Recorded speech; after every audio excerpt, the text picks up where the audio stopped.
And for more on the budget crunch and other political news, we now turn to the hardest working student in the business, WEBN's Jamie Blanco, for our weekly political fix. Jamie.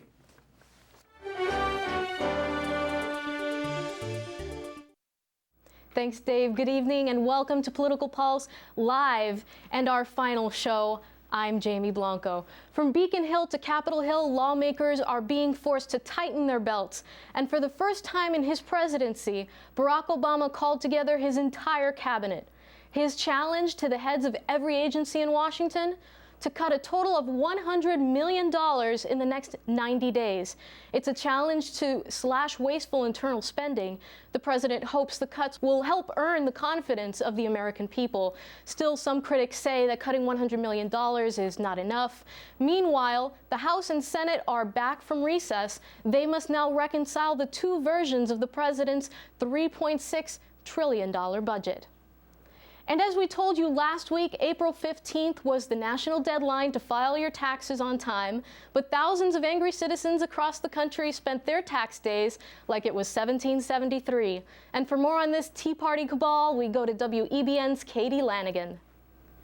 April 15th means tax day for some, but for others it's a day for a tea party. All across the country, citizens are showing up at tax day tea parties to take a stand against high taxes and big government spending. Here to protest what the direction of this country is going in, particularly is the government takeover in the bailout business. When Hugo Chavez nationalizes a company, it's called communism. When we nationalize a company, it's called a bailout, and I have a problem with that. This monstrous big government that is growing exponentially threatens us all with tyranny. Here in Boston, hundreds gathered on the Boston Common just across from the State House in Beacon Hill to show their support for small government and lower taxes. While many were focused on today's economy, others looked towards the future. Well, I think it is wrong that we're going to have to pay their taxes and they're stealing from us. They're stealing from So it's really bad, and they're also mortgaging our future. Some held homemade signs or waved flags, some stood silently listening to the scheduled speakers, and still some others stood back and took in the scene. I'm happy with it. In a state like Massachusetts, for hundreds, maybe thousands before the day is over, to come and say enough is enough, for people of a lot of different political persuasions are here because they see the big hand of government coming in to take an oppressive stand.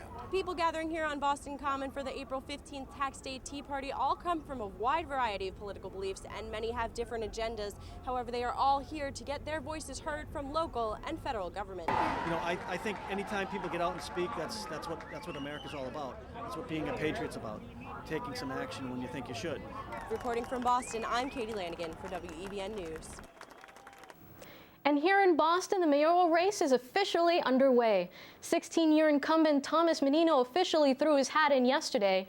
Meanwhile, the Boston Herald has released how much each candidate is earning.